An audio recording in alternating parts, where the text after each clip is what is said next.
The first floor of our hospital is the floor we call the engagement floor. It's really the first moment that patients experience the new Stanford Hospital.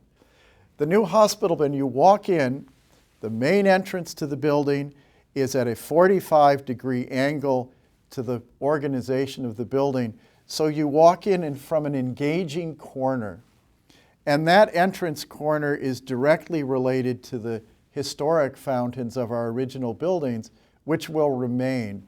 So we have a space that is green, we have the sound of water, all here at this entrance organization between our series of buildings. One of the edges of that green space is our parking structure. So as people come up from the underground parking structure, they enter the park, they cross the street, and they enter the front door of the building. So people have the time to orient themselves, take a breath, see what's different about Stanford from most of the big academic medical centers, that we do have trees, grass, a very campus organization, and you come into the building.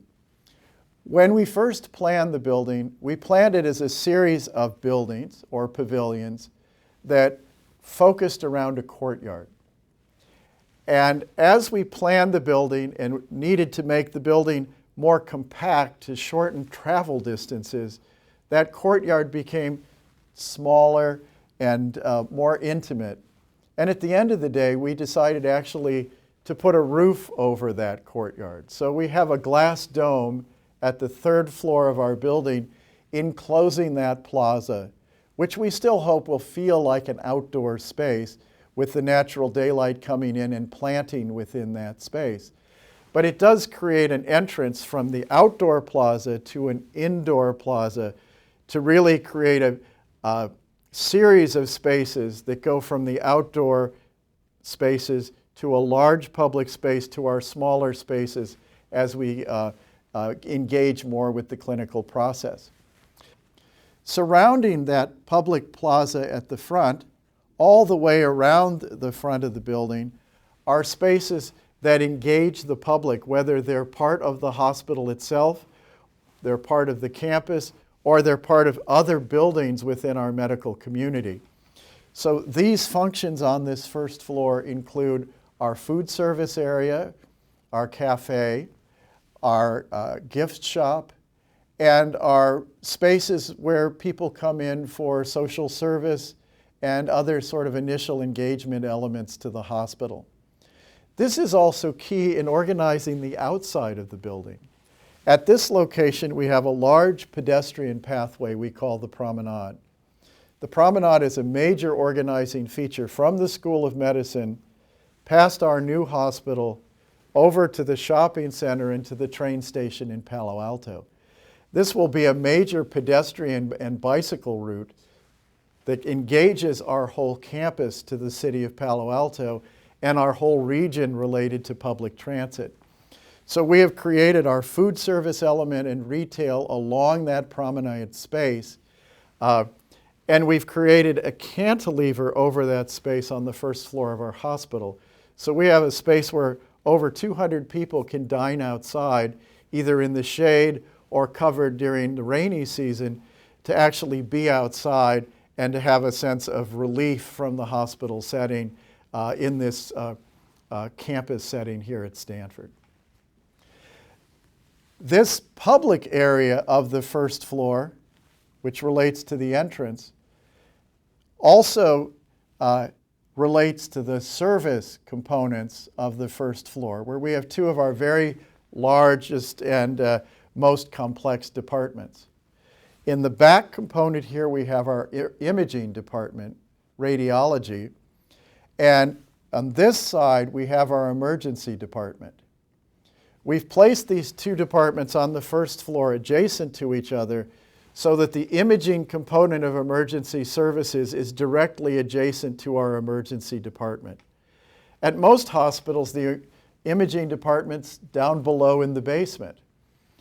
And we either have to build a secondary imaging suite for emergency department on the first floor, or we move patients back and forth during that emergency visit. We wanted those things to be directly adjacent because a significant component of our imaging services are for patients coming from the emergency department. The other reason we like having our emergency department right here is it's adjacent to our parking structure. And that's important to us when we see what the functions of emergency departments are, and especially the emergency department here in California, because it is the key first element of our response to major natural disasters such as earthquakes. Our new emergency department is directly on the mall, directly visible from the parking structure, and is easy for people to find and locate. So this is one of the really major changes in the organization of the campus that the new building provides. The parking structure itself provides an additional service to our emergency department. When we have a natural disaster, we have to see 3, 4, 5 times as many people as we do on a daily basis in the emergency department. And we don't have the capacity to do that in the space of the main emergency room.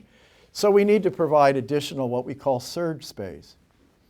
By having this parking structure here, we've provided our surge capacity space within a parking structure, which means that that space is already built versus our current surge strategy, which is in tents. And we provide all of the facilities we need to handle surge capacity, such as decontamination showers, electrical outlets, medical gases, etc. So we can move to that surge space within minutes of an emergency versus setting up a temporary village, etc. It also allows us, in the case of a biologic emergency, such as a flu epidemic, to actually see our patients in their cars, what we call the drive-through emergency room concept. So we're not bringing infectious patients into our emergency room. We're treating them in their cars. They can go home once their care is provided, or if they need to be admitted to the hospital, we bring them in through side entrances to the emergency room, so we're not cross-contaminating our waiting room function. So the organization of the buildings on this campus are all very flexible and multi-purpose as we've developed the plan.